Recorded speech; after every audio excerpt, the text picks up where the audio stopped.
La grande équation.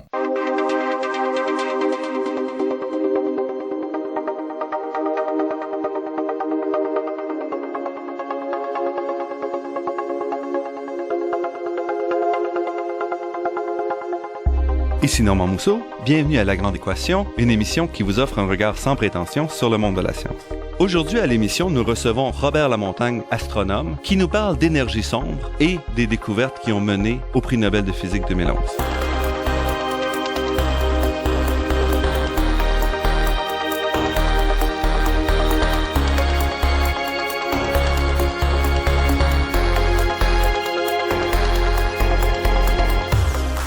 Ce n'est pas tous les jours que des chercheurs changent vraiment fondamentalement notre compréhension de l'univers.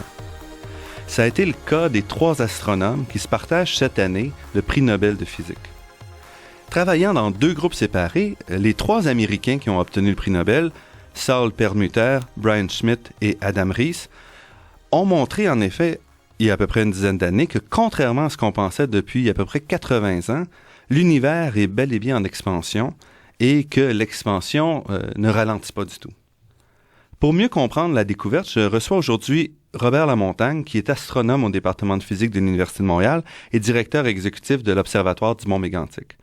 Robert Lamontagne est un grand communicateur scientifique et un fin observateur de sa science. Il est régulièrement invité à discuter des développements en astronomie et en astrophysique, à la fois pour des conférences grand public, à la radio, à la télévision. Donc, Robert Lamontagne, bienvenue à La Grande Équation. Merci de m'accueillir.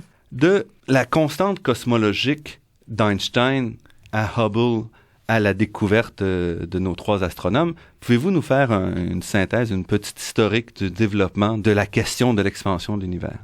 Oui, en fait, si on remonte à il y a environ 100 ans, un peu avant l'établissement de la relativité générale par Einstein, on a une vision relativement restreinte de notre univers. L'univers est constitué d'une seule galaxie, la nôtre. Tout ce qui existe, tout ce que l'on voit dans les télescopes à l'époque, on pense que c'est à l'intérieur de notre propre galaxie, et donc l'univers est extrêmement petit. On va éventuellement découvrir que notre galaxie n'est pas la seule, qu'il existe d'autres galaxies à l'extérieur. En fait, maintenant, on en dénombre 50 milliards ou quelque chose comme ça. Cette découverte va être faite dans les années 20 par Edwin Hubble. Il va montrer que notre galaxie n'est pas la seule.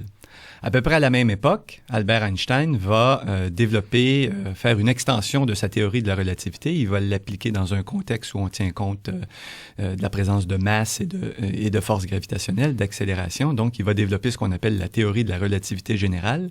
Et il va appliquer cette nouvelle théorie à l'univers au complet. Quelle doit être la structure de l'univers? Et il fait une découverte remarquable.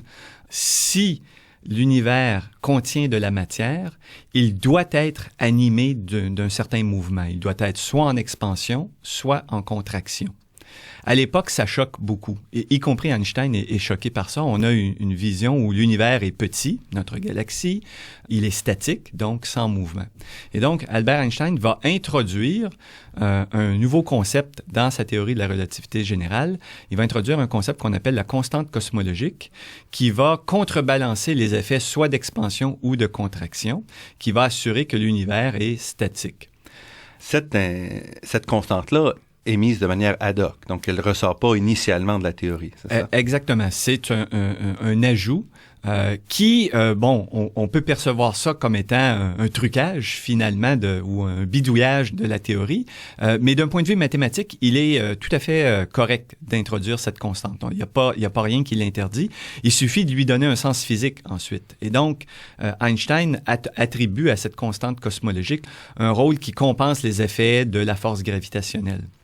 Avec cette constante, Einstein est capable de concevoir un univers qui est statique, ce qui correspond au credo de l'époque. La découverte par Hubble, quelques années plus tard, de l'existence d'autres galaxies, et encore plus que ces galaxies s'éloignent les unes des autres. Donc, Edwin Hubble, qui découvre l'expansion de l'univers, fin des années 20, début des années 30, remet en question donc le modèle d'Einstein. Einstein va d'ailleurs admettre que l'introduction de cette constante a probablement été une erreur et va suggérer aux gens d'oublier l'histoire de la constante. Mais elle va traîner dans la littérature scientifique scientifiques. Plus souvent qu'autrement, on va lui accoler une valeur de 0. Donc, n'importe quelle équation à laquelle vous ajoutez 0, ça change pas grand-chose finalement. Et donc, on va admettre que l'univers est en expansion. Maintenant, de façon très naïve, si vous faites l'expérience à la maison, vous prenez une balle dans vos mains, vous la lancez dans les airs, la balle monte, elle s'éloigne de vous, éventuellement elle ralentit et elle retombe. C'est l'effet de la force gravitationnelle entre la Terre et la balle. Oui.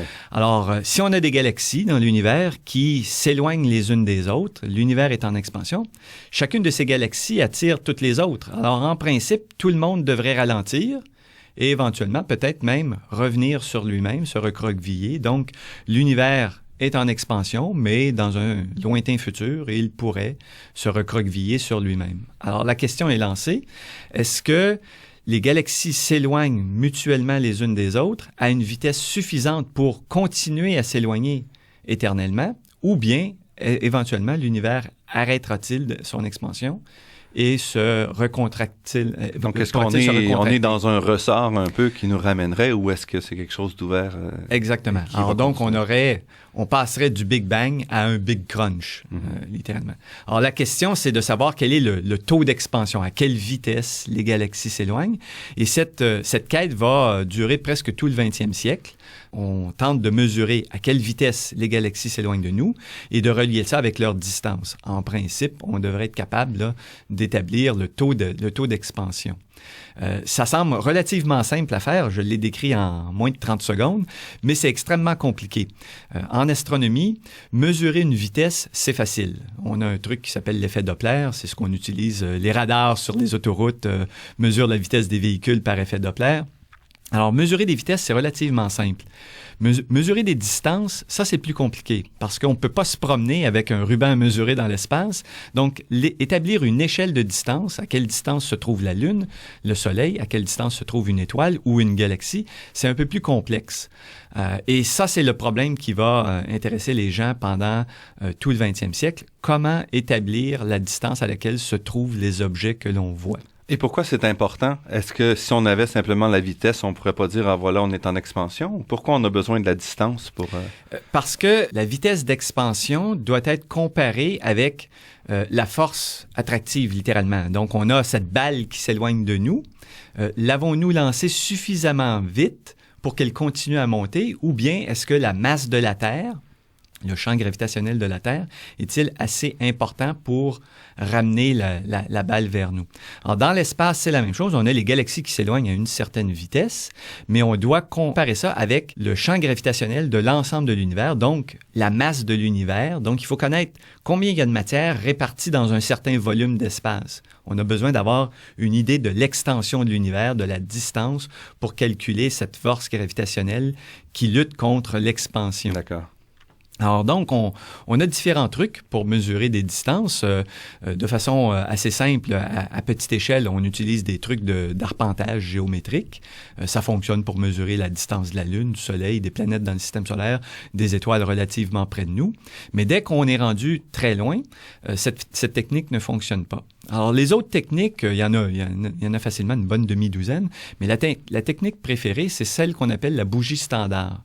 C'est-à-dire que si vous pouvez identifier un objet dans l'espace dont vous connaissez la brillance intrinsèque, vous savez quelle est sa brillance, vous serez en mesure de calculer à quelle distance il se trouve de vous. Donc, c'est un peu comme si on sait qu'on a une ampoule 100 watts. Si on mesure sa luminosité, on sait que l'intensité va diminuer comme c'est exactement ça. La distance au carré. Exactement. Donc, on peut absolument extraire Tout à fait. Si l'ampoule de 100 watts est près de vous, elle paraît plus brillante. Si elle est plus loin, elle paraît moins brillante. Comme vous savez que c'est une ampoule de 100 watts, vous êtes capable de calculer la distance.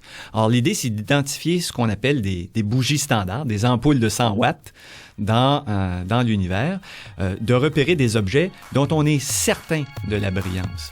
Plus les objets seront brillants aussi, plus ça sera facile de les voir à grande distance.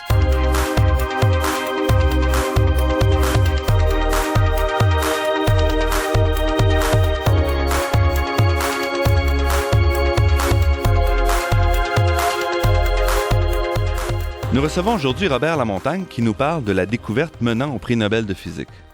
Vous nous parliez de bougies. Est-ce que ces bougies existent dans l'univers?